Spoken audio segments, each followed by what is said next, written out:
어떤 선교사님이 아프리카에 가 선교하다가 그만 식인종에게 붙들리고 말았습니다. 그래서 이제 가마솥에 집어넣어지려고 하는데 그때 식인종 추장이 딱 나타나더니 아주 유창한 영어를 하면서 하는 말이 자기는 하버드 대학교를 나왔다는 겁니다. 그 얘기를 듣고 선교사님이 깜짝 놀라가지고 아니 당신이 하버드 대학까지 나왔는데 그런데도 사람을 다 잡아먹습니까? 하고 이렇게 물었더니 이 추장이 하는 말이 그렇소. 근데 이제는 칼과 포크를 이용해서 먹지요 라고 말을 하더랍니다. 이 사람이 글쎄 하버드 가서 공부해서 영어도 잘하고 또 칼도 쓸 줄, 나이프와 포크를 쓰기도 하고 에이프론을 두르기도 한다 치더라도 배운 문명인으로서 사람을 잡아먹는다는 것은 이것은 상상할 수 없는 일이죠. 이런 사람이 아무리 어떤 문명적인 혜택을 입었다 하더라도 의식 자체가 바뀌지 않았다면 이 사람은 진정한 문화인이라고 말할 수가 없을 것입니다. 그렇다면 우리 그리스도인들이라고 자처하는 우리들이 교회에 나와서 이제는 찬송가도 부를 줄 알고 성경도 찾을 줄 알고 또 이제는 주기도문도 외울 줄 알고 십계명과 사도신경도 줄줄줄 외울 줄 아는데 우리들의 사고와 우리들의 가치관이 바뀌지 않았다면 우린 진정한 그리스도인이라고 말할 수 있겠는가? 우리 스스로를 돌아보아야 될 이런 유머가 아닌가 싶습니다. 작가 최헌식 씨는 그의 책 괜찮아 내 인생 하나님이 있잖아 라는 책에서 이런 얘기를 소개하고 있습니다. 지금부터 1세기 전에 영국의 옥스퍼드 대학교에서 종교학 시간에 그 학생들한테 이제 시험 문제를 냈는데 그 시험 문제가 뭔가 하면 물로 포도주를 바꾼 예수 그리스도의 깨졌습니다.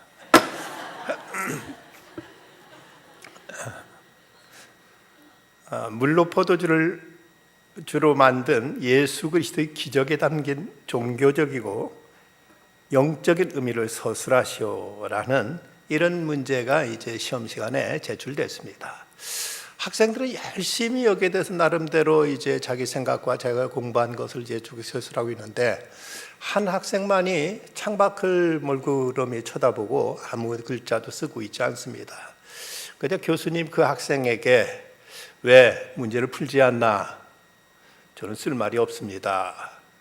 한참 이 시간이 지나서 거의 끝나가는데도 한 말도 쓰지 않자 쓴 기록이 없자 이 교수님이 한 글자라도 쓰면 낙제는 면할 걸세 시간이 없으니까 어서 답을 쓰는 것이 어떻겠는가 했더니 이 학생이 잠깐 생각하더니 그 시험지에다 한 줄의 글을 써놓습니다. 그런데 그 문장이 무엇인가 하면 물이 그 주인을 만나니 얼굴이 붉어지더라 라는 이런 글을 써놓습니다. 이 글을 쓴 학생은 유명한 낭만파 시인 바이런입니다. 바이런이 이 글을 써서 그는 최고 점수를 받았다고 합니다. 물이 그 주인을 만나니 얼굴이 붉어지더라.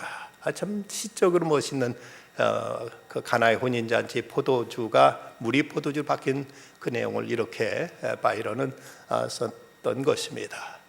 여러분, 물도 주인을 만나면 얼굴이 붉어지고 포도주로 바뀌어지는데 우리 그리스도인은 우리 주인 예수 그리스도를 만나고 나서 과연 무엇이 바뀌어졌는가, 무엇이 달라졌는가를 우리가 스스로 자문해야 되고 우리 스스로 자신을 점검해야 될 것입니다. 캠벨 몰간 목사님, 미국 유명한 목사님인데 이분에게 설교자의 가장 큰 좌절은 무엇이냐고 묻자 이분은 이런 대답을 했다고 하죠. 설교를 아무래도 감동이 없는 청중을 볼 때, 목회를 해도 오랜 세월 변화가 없는 교인을 볼 때 깊은 실망에 잠긴다. 그러면 설교자보다도 우리 주님이 우리의 변하지 않는 모습에 얼마나 안타까워하시고 얼마나 마음 아파하실까 생각해 보면 우리가 예수 믿고 나서 과연 어떤 모습이 어떻게 달라졌는가를 늘 우리는 스스로 자문하고 여기에 대해서 우리는 심각하게 받아들일 줄 알아야 될 것입니다. 사도 바울은 이제 그리스도를 주와 구주와 주님으로 모셔드렸을 때 나타내야 될 변화에 대해서 말씀하고 있는데, 오늘 말씀 앞에 있는 22절에서 너희는 유혹의 욕심을 따라 썩어져가는 구습을 따른 옛사람을 벗어버리고 옛사람을 벗어버리라고 말씀하고 나서 그 다음에 이어지는 말씀 24절에서는 하나님을 따라 의와 진리의 거룩함으로 지으심을 받은 새 사람을 입으라. 새 사람을 입으라. 22절에서는 옛사람을 벗어버리라. 그리고 24절에서는 새 사람을 입으라고 이렇게 말씀하고 있습니다. 옛것, 옛 성품, 그리스도를 알기 전에, 모시기 전에 우리가 품었던 생각이나 했던 어떤 생활 습관이나 잘못된 우리들의 행위, 이런 것은 옷을 벗듯이 말끔히 벗어버리고, 그리고 이제는 그리스도로 옷 입듯 우리는 새 사람을 입으라고 이렇게 말씀하고 있습니다.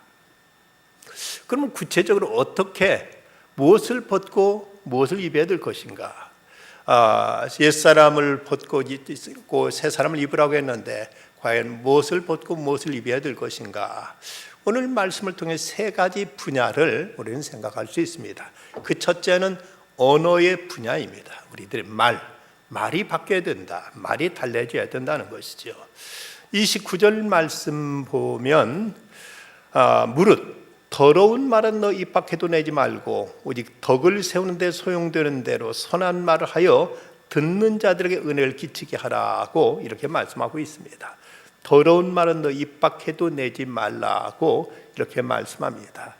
여기서 이제 오늘 이 말씀에서 우리 그리스도의 언어 생활된 세 가지 교훈을 받을 수 있습니다. 첫째는 거짓말을 버리고 참된 말을 하라고 25절에서 말씀합니다.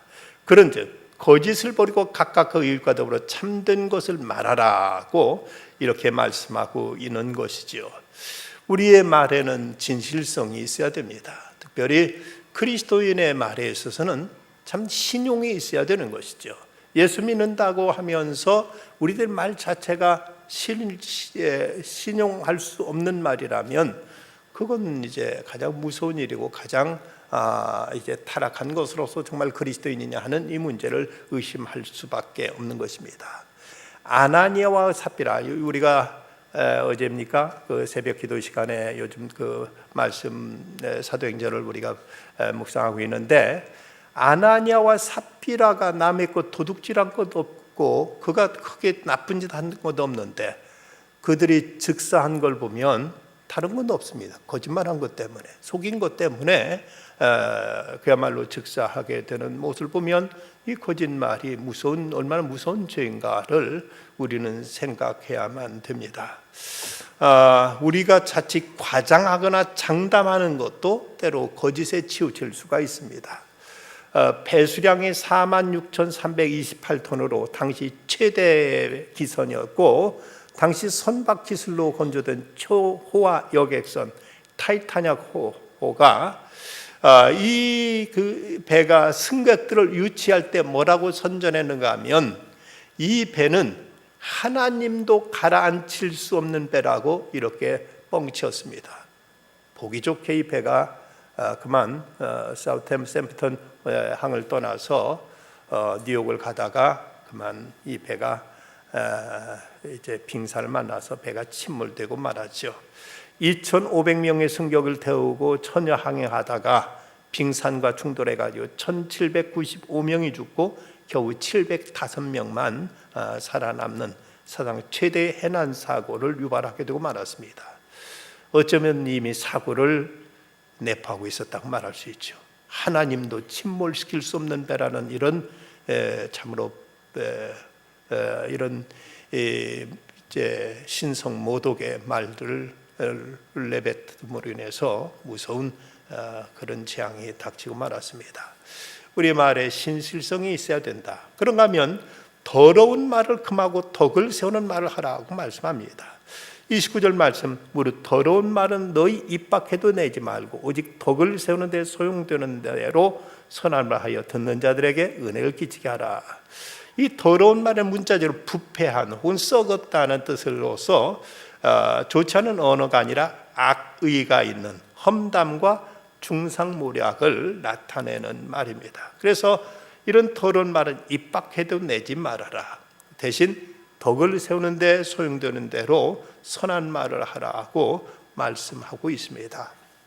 우리들이 말이 자칫 악의적이고 다른 사람을 해하려는 어떤 불순한 의도 속에서 이런 말이 나오지 않도록 하라고 말합니다. 어떤 사람이 나는 30세다, 나는 30살이다라는 말을 영어로 말할 때 I am 30라고 말하는데 발음을 잘해야지 I am 30가 되어버릴 수 있다는 거죠. 한 사람이 나는 30세입니다 하고 I am 30 하니까 나는 I am 30라고 말해서 나는 더럽습니다라는 말이 되고, 그럼 옆에 사람이 I am 32, 나는 32세입니다 했는데 이 말이 또 발음이 잘못되고 I am 32, 나도 더럽습니다라는 말로 이렇게 말이 오해될 수가 있는데, 우리의 언어에 어떤 더러움이 없도록, 우리 말에 악의가 없도록 깨끗한 말, 유순한 말을 쓰도록 하라고 말씀합니다. 특별히 잠언서에 보면 유순한 대답은 분노를 쉬게 하여도 과격한 말은 노를 격동하느니라. 지혜 있는 자의 혀는 지식을 선히 베풀고 미련한 자의 입은 미련한 것을 쏟느니라. 온순한 혀는 곧 생명나무이지만 패역한 혀는 마음을 상하게 하느니라 하고 말씀하고 있습니다. 살인은 한 사람만 죽이지만 험담은 세 사람을 죽인다고 합니다. 험담을 내뱉는 그 사람, 험담을 듣는 사람, 그리고 험담의 주인공이 되는 사람까지도 모두 다 피해자가 되게 한다는 것이죠.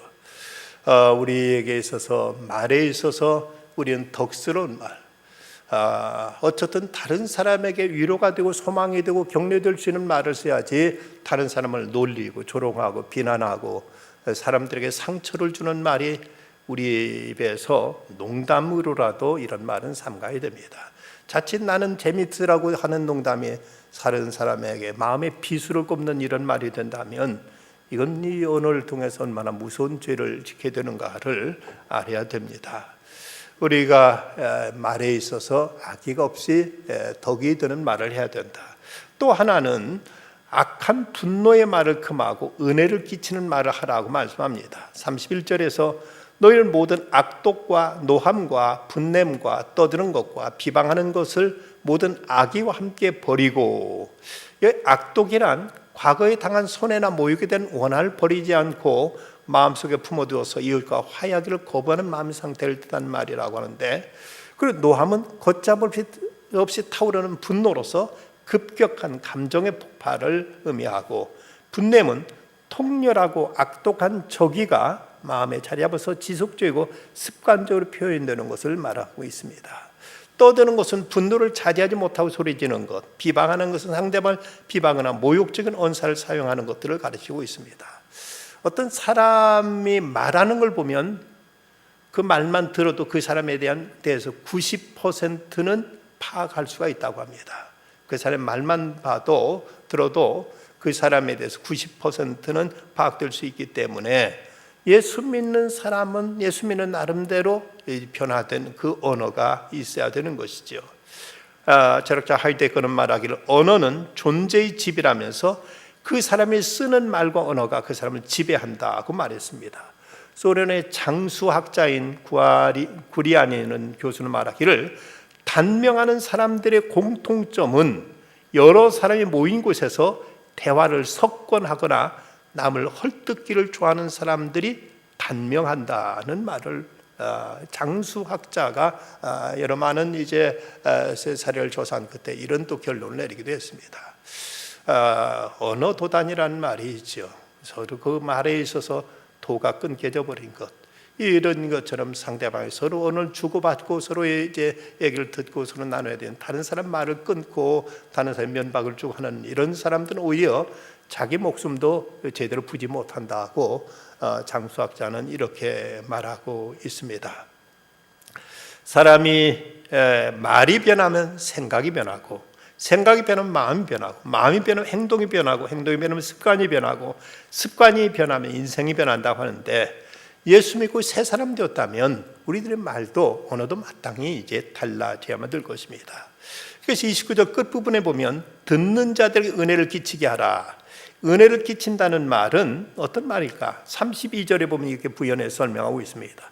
서로 친절하게 하며 불쌍히 여기며 서로 용서하기를 하나님이 그리스도 안에서 너희를 용서하심과 같이 하라. 인자와 불쌍히 여기는 것은 하나님의 속성이신데, 하나님이 그 성품으로 타인의 필요를 생각하고 타인을 불쌍히 여기는 마음, 타인의 관심을 갖는 이런 마음으로 말을 하다 보면 자연히 그 입에서는 덕스러운 말, 아름다운 말, 사람을 세워주는 말, 그에게 위로와 소망을 줄 수 있는 말이 나오지 않겠느냐는 것입니다. 적어도 그리스도인이라면 그리스도인다운 언어가 있어야 된다. 이것이 이제 우리가 예수님을 구주로 영접한 사람에 나타난 첫 번째 변화의 모습이라고 말씀합니다. 다음 두 번째는 이제 우리 감정의 분야가 있습니다. 우리 감정에 분을 품지 않는 마음이 이제 우리에게 나타나야 된다는 것이죠. 보면 26절과 27절, 분을 내어도 죄를 짓지 말며 해가 지도록 분을 품지 말고 마귀에게 틈을 주지 말라고 말씀하고 있습니다. 우리가 분노를 내는 것을, 이것 그 자체를 정죄할 수 있는가? 사람은 감정의 동물이기 때문에 우리에게 희로애락의 감정이 있는 것이죠. 그래서 어떤 때는 분노가 폭발할 수, 분노가 우리에게 솟구칠 때도 있습니다. 예수님도 성전에서 그 돈을 바꾸고 여기서 제째 소를 팔고 비둘기를 팔고 하는 이런 모습 보면서 예수님께서 이제 화를 내셨던 적이 있었죠. 하지만 이 분을 잘 다스리지 못하면 이건 무척 어떤 파괴적인 어떤 행태로 이어지기가 쉽기 때문에 이걸 잘 다스려야 된다고 말씀합니다. 분이 전혀 일어나지 않을 수는 없지만 그걸 해가 지도록 이걸 품어서는 안 된다. 품지 말고 풀어야 된다고 이렇게 말씀하고 있습니다. 우리 한국인들은 이 분노의 감정을 잘 다스리지 못하고 이걸 안에 삼키고 있거나 이걸 안에 품고 있어서, 그래서 유독 한국인만 가지고 있는 병, 세계 의학계에 보고되어 있는 한국인만 가지고 있는 병 중에 화병이라는 병이 있습니다. 화병은 세계적으로 한국 사람들만 가지고 있는 세계 의학계 보고된 이런 이제 그 정신적인 이상 상태라고 하는데, 이것을 제대로 컨트롤이 안 되기 때문에 이런 화병이 생기게 되는 것이죠. 근데 이것을 이제 건설적으로, 긍정적으로 이것을 이제 풀어야 된다고 합니다. 이 분노의 감정 그 자체가 죄는 아니지만 적절하게 다스리지 못하면 분노의 감정은 죄로 발전할 수 있다는 사실을 알아야 될 것입니다. 우리 안에 일어난 분노의 감정을 인지할 필요가 있고, 그걸 적절하게 그 감정을 정직하게 건설적으로 그 이웃에게 상대방이 이걸 표현할 줄도 알아야 된다고 합니다. 예를 들면 나는 지금 화가 나 있다고 말해라. 내가 지금 너무 힘들다고 말해라. 이 표현은 결코 잘못된 것이 아니라는 것이죠. 그런데 이런 경우 공격적인 반응은 문제 해결에 도움이 안 되는데, 다만 자신의 정직한 감정의 토로에 집중해야 된다. 그래서 이때 꼭 써야 될 표현은 내가 이렇다고 자기에게 이 초점을 맞춰야 되지, 상대방에게로 이제 그 표현이 돌아가게 되면 여기서 감정적인 어떤 충돌이 일어나게 된다고 합니다. 그래서 I 메시지, 나는 지금 이렇다 하고 자기 상태, 자기 감정, 자기 기분을 이제 진실하게 표현하는 것이 중요하지, 네가 어땠다, 너는 어쩌다 하고 상대방에게로 어떤 그 이제 표적이 넘어가게 되면 여기서 이제 서로 더 분쟁이 커지게 되기 때문에 이럴 때 이제 그 용어를 선택을 지혜롭게 해야 된다고 말하고 있습니다. 우리 이런 어떤 그 마음의 분노가 일어날 때 이것을 상대방에게도 우리는 이제 지혜롭게 건설적으로 잘 전달함으로 서로의 화를 풀어야 되겠지만, 그건 무엇보다 가장 우리의 모든 중심을 잘 받아주실 하나님, 그분께 내 마음을 토로하는 것이 가장 지혜로운 방법이고 이것이 가장 현명한 선택이라고 말할 수 있습니다. 그래서 시편 말씀 보면 백성들아 시시로 그를 의지하고 그의 앞에 마음을 토하라. 하나님 우리의 피난처시로다. 때로는 나는 저 사람에게 내 진실을 말하지만 저 사람이 아직 받아들일 수 있는 이런 마음의 그릇이나 자세가 되지 않는다면 이제 자리 하나님 앞에 나가서 마음을 토하라. 하나님은 우리의 피난처시로다 하고 말씀하고 있습니다. 카인이 아벨을 쳐 죽이게 되었을 때 그가 먼저 하나님과 대화를 했더라면 그런 무서운 죄를 저지르진 않았을 텐데 그 마음속에 분노를 품고 있다가 그는 그만 우발적으로 동생을 쳐 죽이는 이런 무서운 죄까지 저지르게 되고 말았다면 우리 감정이 격동이 일어날 때 이때 이제 우리는 하나님 앞에 달려가서 하나님 앞에 마음의 상태를 그대로 쏟아놓는, 하나님 화나면 화난 대로, 속상하면 속상한 대로 내 마음 그대로 쏟아놓는 자세가 우리에게 중요한 것입니다. 미국의 유명한 전도자 딜 무디가 이제 한 도시에 가서 큰 전도 대회를 열었는데, 근데 그날 열던 날 그 아침에 그곳 이제 조간 신문에 그 지역의 신문마다 교만한 전도자 무디라는 이런 악의적인 기사가 실렸습니다. 기자들이 인터뷰를 요청했는데 너무 시간이 바빠가지고 지금 저 인터뷰할 수 없습니다 거절했더니 여기에 대한 어떤 그 판감을 가지고 이 무디에 대해서 이제 악의적인 기사로 교만한 전도자 무디라고 이렇게 타이틀을 내걸었습니다. 그저 스태프들이 몹시 화가 나가지고 목사님 이럴 수가 있습니까? 이런 신문 기사 났습니다 하고 이제 무디한테 신문을 가져와서 화를 내면서 신문을 내밀었습니다. 무디가 그 신문을 쭉 읽어보니 껄껄 웃으며 한 소리, 이 사람들 사람 잘못 봤구만. 나는 이 신문에 나온 것보다 훨씬 더 악한 사람인데 그보다 나는 더 훨씬 더 교만한데 이 정도 같으면 잘 써줬구만 하고 이렇게 받아들이더라는 것입니다. 그 다음에 무디가 한 말이, 하나님 우리에게 더 겸손하고 하라고 하시는 사인이야. 우리 더 기도하자 하고 이렇게 달랬다는 것이죠. 생각하기에 얼마나 속상하고 그야말로 거기 신문사에 찾아가서 막 이제 항의를 할 법도 한데 오히려 무디는 이렇게 기도의 사람이었던지라 이것을 이렇게 온유하게 받아들일 줄 알았습니다. 지난 1999년 4월달 저 강원도 삼척의 의진 시골길 비포장도로에서 한 신혼부부가 승용차 안에서 총에 맞아 둘 다 죽어 있는 시체가 발견되었습니다. 그리고 나서 석 달쯤 지난 1999년 7월달 그 사건의 전모가 밝혀지고 그들을 살해한 범인이 체포되었는데 그 발단은 참으로 사소한 일로 시작되었습니다. 사냥하던 두 사람이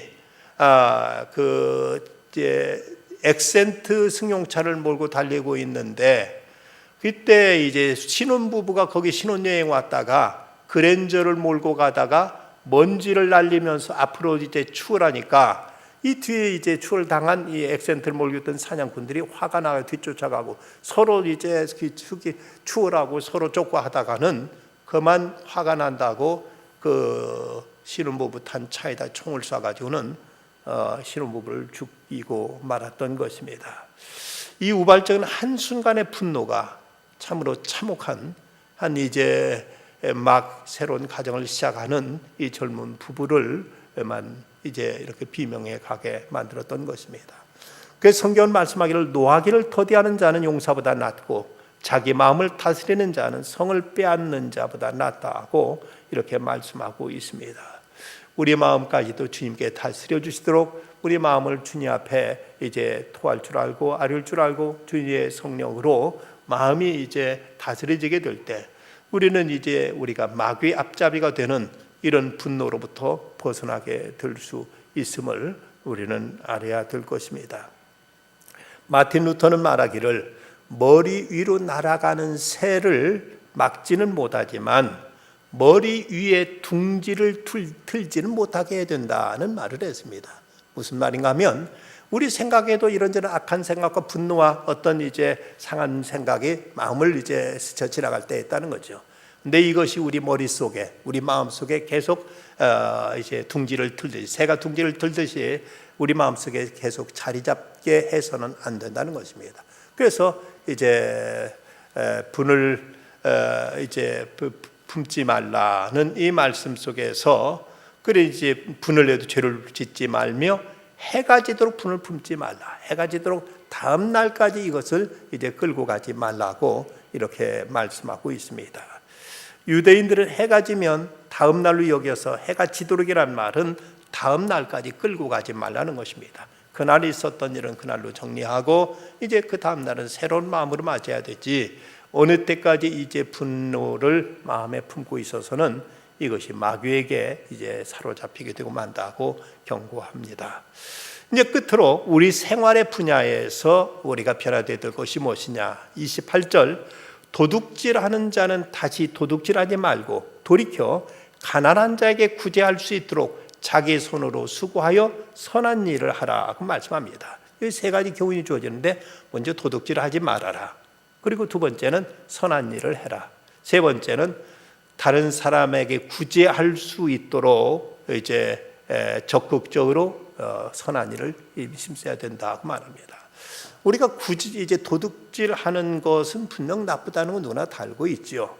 그런데 이 도둑질을 안 하려고 우리가 이제 마음 먹고 결심도 해보겠지만 인간의 의지대로 안 되는 것이 사실이고, 이것이 내가 작심삼일로 도둑질을 하려고 그만하려고 포기했다가도 또 하고 하게 되는 것이 인간의 약한 모습입니다. 그러면 언제 어떻게 우리가 도둑질을 끊을 수 있느냐? 이건 도리어 이제는 적극적으로 도둑질을 안 하려고 노력하는 자리에서 도둑이 끊어지는 것이 아니라 적극적으로 다른 사람을 돕기 위해서 선한 일을 할 때, 구제할 때, 그때 비로소 도둑질은 우리에게서 이제 떠나게 된다고 이제 적극적으로 이렇게 말씀하고 있습니다. 여러분, 우리 스스로 많은 어떤 좋지 못한 일에 대해서 다시는 안 해야지 하고 결심도 수없이 해보지만, 인간이 스스로 자기 마음대로 안 되는 것이 인간의 약함이기 때문에 여기서 안 하려고 끊으려고 했을 것이 아니라 도리어 더 적극적이면 선을 행하라고 말씀하고 있습니다. 어떤 유대인인 랍비에게 이렇게 질문했습니다. 왜 성경에서는 하나님 그렇게도 많이 달라고 하십니까? 여기 지혜로운 랍비는 이런 대답을 합니다.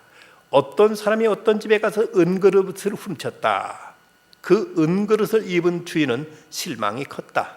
그런데 그날 저녁 그 집에는 은그릇 대신에 보다 좋은 금그릇이 놓여 있었다. 하나님께 우리에게 주라고 하시거나 우리에게 달라고 하실 때는 거기에 대한 어떤 다른 대안을 가지고 하나님은 우리에게 달라고 말씀하십니다. 하나님께서는 너의 본토 친척 아비집을 떠나라고 아브라함에게 말씀하셨을 때는 그에게 젖과 꿀이 흐르는 가나안 땅을 이미 준비하고 계셨기 때문입니다. 하나님께서 아담에게서 갈빗뼈를 취하실 때는 그에게 아름다운 하와를 이제 하나님께서 미리 이제 염두에 두시고 그에게 갈빗뼈를 뽑으신 것입니다. 하나님께 우리에게 어떤 걸 요구하실 때는 더 좋은 것을 주시기 위함이라면 우리는 이제 다른 사람에게 나쁜 것을 하려고 하지 말아야지가 아니라 다른 사람에게 좋은 일을 하려고 할 때, 그때 비로소 우리에게는 다른 사람을 향해 나쁜 일을 하려는 생각조차도 우리에게서 사라지게 되고 이것을 물리칠 수 있게 된다고 말씀합니다. 우리가 거짓말 대신 이제 진실한 말, 분노를 다스릴 수 있는 마음, 도둑질 대신 구제의 습관을 이제 우리가 습관들이게 될 때, 우리는 비로소 옛 사람을 벗어버리고 새 사람을 옷 입게 되는 이런 변화가 우리에게 나타나게 됩니다. 그런데 이런 어떤 도덕적인 일들이 우리들이 의지적인 노력으로 되지 않는다는데 늘 우리에게 한계가 있고 우리에게 실망이 있고 우리에게 때로는 이로 인해서 자포자기에 빠질 때도 있습니다. 어떻게 과연 해야 되는가? 여러분, 베드로를 보면 그는 죽기까지 주님을 따르겠습니다 하고 결심했고, 다른 사람 다 주를 버릴지라도 나는 주님을 버리지 않겠다고 철석까지 약속했습니다. 그러나 그 약속이 얼마 못 가서 그는 계집종 앞에서도 예수님을 부인하고 맹세하고 저주까지 하는 이런 이제 실패의 나락에 떨어지게 되고 맙니다. 이렇게 참으로 비참하게 실패했던 베드로가 언제 그가 완전히 새 사람 바뀌어지는가?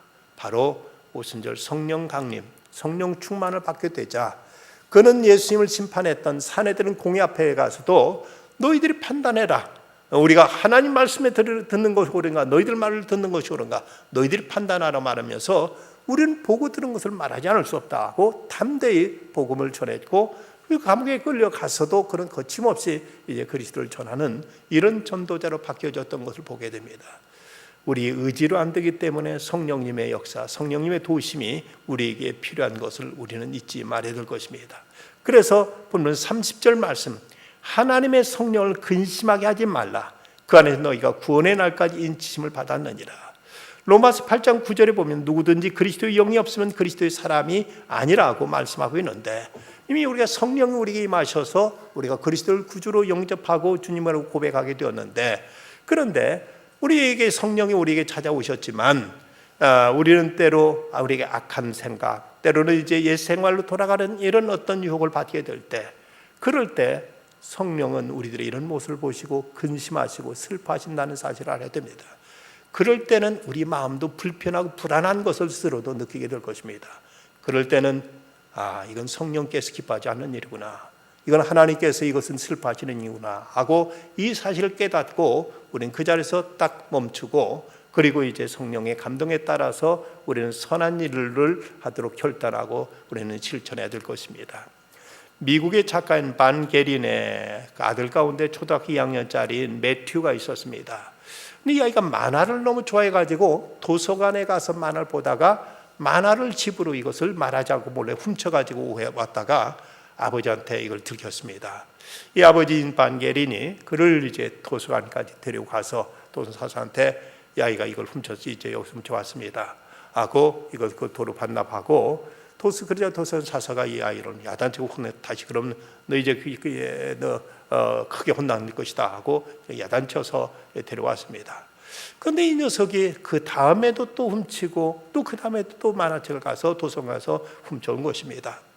아버지는 이거가 많이 근심하고 아파하다가 한 번은 아버지가 서재로 데려가서 너 아무래도 안 되겠다, 근데 그렇게 이것은 나쁜 짓이라고 말을 이제 금했는데 네가 이렇게 네가 연거푸 만화책을 훔치다니 너 이제 일로 엎드려라 하고는 아버지 그 무릎 위로 앉아 있는 무릎 위로 엎드리게 하고는 엉덩이 볼기를 이제 내려놓고는 그 아프게 5대를 엉덩이를 때렸습니다.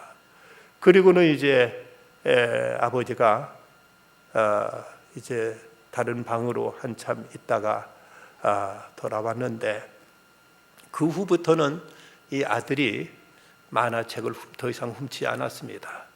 여러 해가 지난 다음에 엄마가 아들하고 어디 밖에를 나갔다가 아들한테 물었습니다. 얘야, 너 그때 그 아빠가 너 그걸 때릴 때 그렇게 많이 아팠니? 하고 물었더니 아들이 하는 말이 아니에요, 그때 아빠가 우시는 걸 보았어요 라고 말하더랍니다. 아버지가 자기 때문에 우시는 걸 보고 나서는 이 아이가 더 이상 만화를 훔치는 일을 더 이상 다시는 반복하지 않았던 것입니다. 그렇습니다. 자식이 잘못하는 거 보면 부모의 마음에 큰 아픔과 상처가 있고, 이 때문에 이제 하나님 앞에서나 또 자식을 보면서 아픈 눈물을 흘리기 마련이죠. 근데 이것이 아버지뿐이겠습니까? 보혜사 성령님은 우리들이 옛 성품에 머물러 있을 때 얼마나 근심하고 계시는가, 얼마나 슬퍼하시고 마음이 아파하고 계신가를 우리는 알아야만 됩니다. 어떤 신자가 목사님께 물었습니다. 진정한 변화란 무엇입니까? 목사님 대답하기를 마틴 루터는 3가지 변화를 말했다. 머리의 회심, 가슴의 회심, 돈지갑의 회심이다. 머리의 회심이란 지적인 변화로서 복음의 세계, 진리의 세계를 깨닫고 변하는 것이다. 가슴에는 뜨거운 사랑과 정의가 있어 그것을 이웃에게 실천해야 하는 것이다.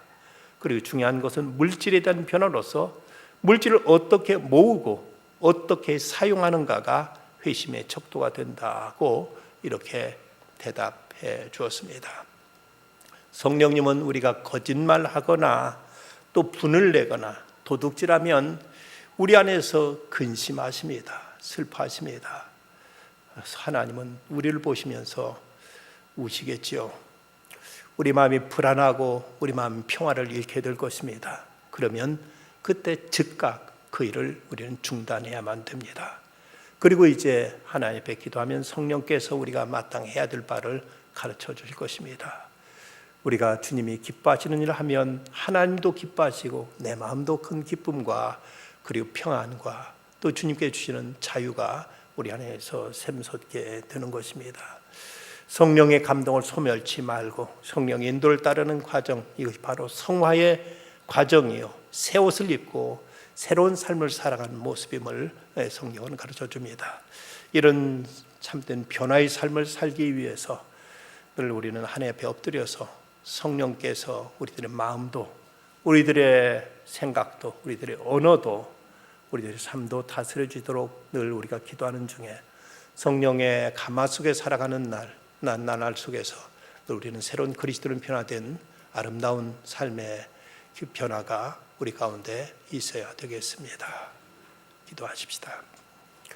거룩하신 아버지 하나님, 저희들이 예수님을 구주로 영접하고 나서도 아직도 옛사람을 벗어버리지 못한 채 저희 입에는 누추한 말들이 있고 또 저희들은 분노를 다스리지 못해서 자신을 괴롭히고 또 다른 사람을 힘들게 하고 또 저희들이 다른 사람의 것을 훔치거나 아니면 하나님의 것을 도적질하거나 내 자신의 것을 또 이제 낭비하는 일들은 없는지 돌아보게 하여 주시옵소서. 늘 저희로 하여금 덕이 되는 말을 할 수 있게 해주시고 하나님께 감사하며 찬양하는 말들이 저희 입술에 늘 끊이지 않게 하여 주시며 하나님, 저희들이 어떤 감정의 격동 속에서도 하나님 앞에 나가서 토로하고 토설하는 중에 주님이 주시는 위로와 주께 주시는 평안 속에서 모든 것을 이겨낼 수 있게 해 주시옵소서. 도적질하는 자는 도적질하지 말고 이제 다른 사람을 구제하도록 선한 일을 하라고 말씀하셨사오니 하나님, 남의 것 도둑질하는 이런 문제에 매여 있는데 고민하지 말게 해주시고 다른 사람을 돕고 섬기며 사랑하는 일에 마음을 쏟으시는 저희들 되게 하여 주시옵소서. 예수님의 이름으로 기도드리옵나이다. 아멘.